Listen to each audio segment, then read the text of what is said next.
최근 마약이 사회적인 문제로 떠오르고 있습니다. 이런 마약 범죄가 계속 증가하는 이유는 무엇일까요? 네, 오늘 생각연구소에서는 마약에 중독되는 심리에 대해 알아보겠습니다.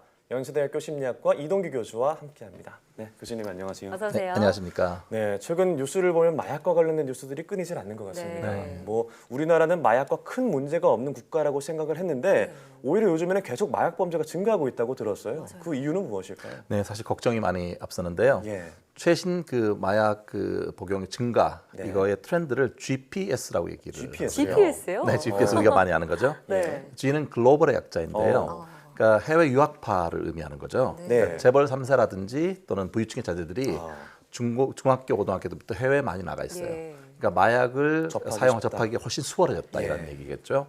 실제로 인천 본부 세관에 의하면은 액상 대마를 포함한 전체 마약류 압수 현황을 예. 보니까 2017년은 35.2kg이었는데요. 예. 지난해에는 298.3kg으로 무려 8.5배나 증가했다고 합니다. 예.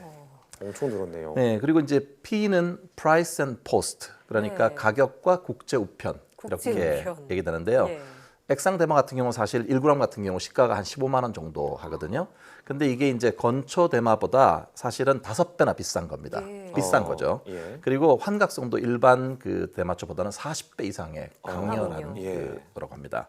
그러니까 일종의 값비싼 마약을 국제 우편을 통해서 많이 들여온다. 예. 이렇게 이해를 하시면 되겠는데요. 네. 관세청의 관계자에 따르면은 작년에 특히 유학생이 많은 캘리포니아 등에서 사실 그 대마가 합법화됐거든요. 예. 아. 그걸 기화로 해가지고 여러 종류의 신종 마약들이 반응이 훨씬 늘어났다고 합니다. 예.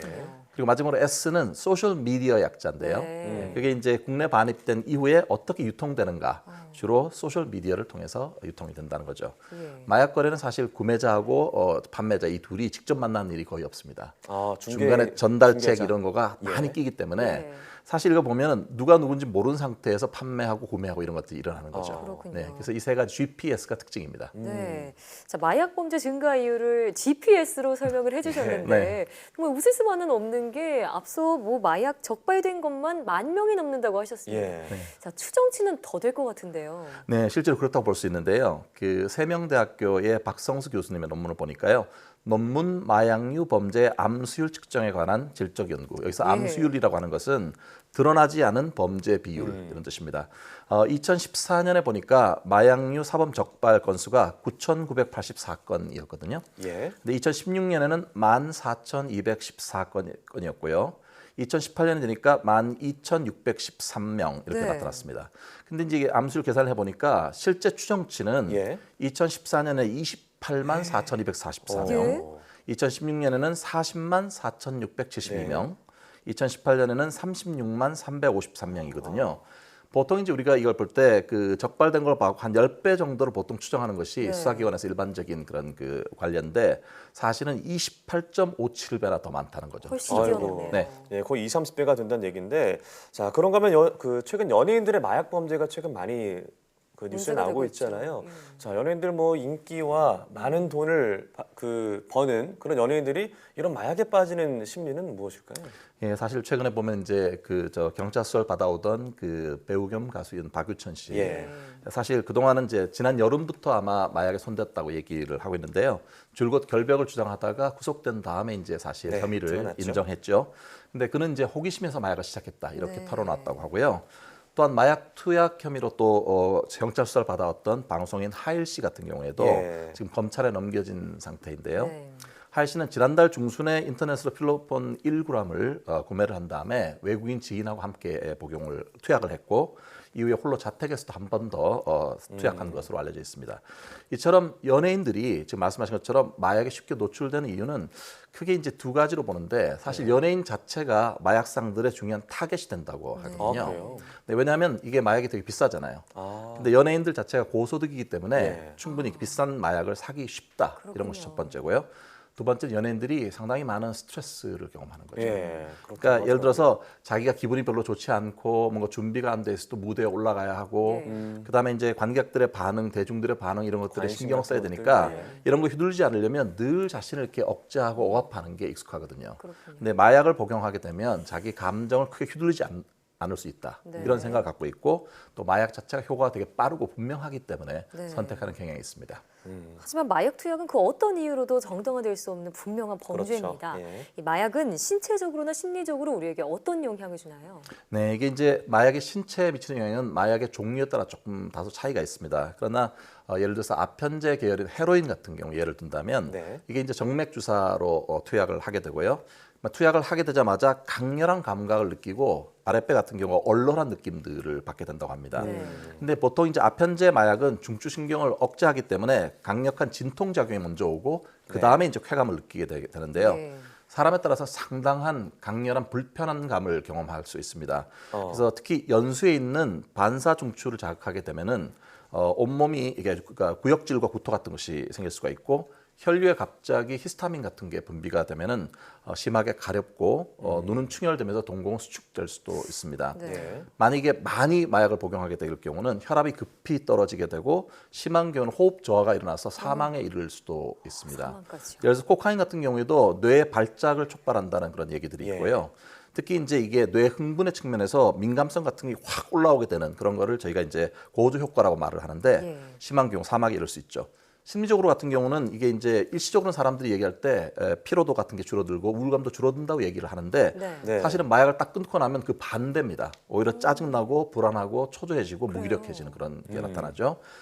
일부에서는 마약을 끊게 됐을 때 폭력적인 행동을 보일 수도 있다고 얘기를 하고요.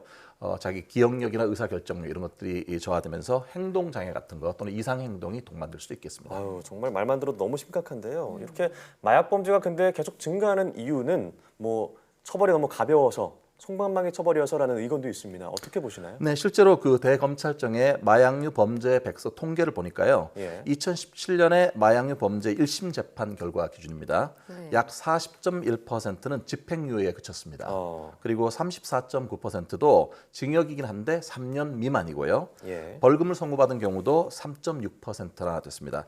쉽게 말하면 엄격하게 처벌해야 될 마약 공급 사범들도 네. 사실은 벌금, 집행유예 또는 낮은 실형 이렇게 된다는 거죠. 그래서 이제 보면은 주변 국가하고 비교했을 때 중국이나 미국, 일본, 태국에 비해서 우리나라는 상당히 처벌 수준이 낮습니다. 네. 네. 중국 같은 경우에는 특히 마약 범죄를 엄격하게 처벌하고 있는데요. 예를 들어서 이제 그 판매나 밀수, 운송 이런 걸 하는 경우는 심한 경우에는 최대 사형까지 선고한다고 합니다. 예. 예. 자, 마약을 끊기 어려운 이유가 중독성 때문이라고 하는데 혹시 심리적인 요인도 있는지 짧게 한 말씀 부탁드립니다. 네, 크게 두 가지죠. 하나는 내성이 생기고 그다음에 금단 증상이 생기는 건데요. 내성 네. 자체는 이전과 같은 만족을 느끼려면 더 많은 강한 그 마약을 사용한다는 얘기고요. 금단 증상은 끊었을 때 상당히 여러 가지 심각한 그런 신체 또는 심리적인 그런 그 타격을 받는다 그런 얘기가 예. 있습니다. 그래서 많은 경우 보면은 사실 심폰하고 마취라는 사람이 연구를 했더니 헤로인 같은 걸 끊게 되면은 56%에서 70%가 금단 증상을 경험하고 네. 다시 재발한다고 합니다. 그럼 이 마약의 유혹을 좀 이겨내는 방법은 어떤 게 있을까요? 사실 시작하지 않는 게 제일 그렇죠. 좋겠고요. 그렇죠. 예, 만약에 이제 일단 마약 복용 자체가 치명적인 결과를 갖고 옵니다. 이 뇌라든지 또는 신체에 손상을 가지고 오고 예. 심한 경우 사망에 이를 수도 있고요. 예. 또 사회생활 자체가 파탄이 납니다. 어. 이게 그만큼의 위험성을 인식하는 것이 제 1조가 될 것 같고요. 예. 두 번째는 이게 사실 불안하고 스트레스에 취약한 사람들이 마약의 유혹에 잘 빠진다는 결과들이 있거든요. 네. 그러니까 평상시에 자신의 불안 수준이나 스트레스를 잘 관리하는 게 중요할 텐데 네. 그러기 위해서는 사실 가족이라고 하는 그런 주변의 정서적 지원 체계를 구축하는 게 중요하고 네. 소통을 잘 하고요. 그다음에 자기 어떤 그 스트레스를 해소하기 위한 취미 생활이나 또는 운동이나 이런 것들로 관리를 잘 해야 되겠습니다. 네. 그리고 그 마약의 유혹을 느끼거나 혹시 마약 때문에 고민을 하고 계신 분들이 있다면 연락할 수 있는 기관을 알아두는 것도 중요할 것 어딘가요? 같아요. 네, 예를 들어서 한국 마약 퇴치 운동 본부 같은 곳에 실제 문의를 하게 되면 예방할 수 있는 자료 그리고 상담실 같은 것도 운영이 된다고 하니까요. 예. 사실 이게 이제 마약 자체가 호기심으로 시작을 하는데 그렇죠. 호기심의 대가치고 너무 예. 네, 치명적이니까 그렇습니다. 아예 시작하지 않는다. 이렇게 굳은 그 의지를 보여야 될 것 같습니다. 네, 이 마약에 대한 치밀한 단속과 처벌도 중요하겠지만 이 마약을 한 사람들, 중독자들에 대한 치료 방법도 좀 고민해볼 필요가 있겠습니다. 네. 네, 오늘 말씀 잘 들었습니다. 네, 자 연세대학교 심리학과 이동기 교수와 함께 생각연구소 함께했습니다.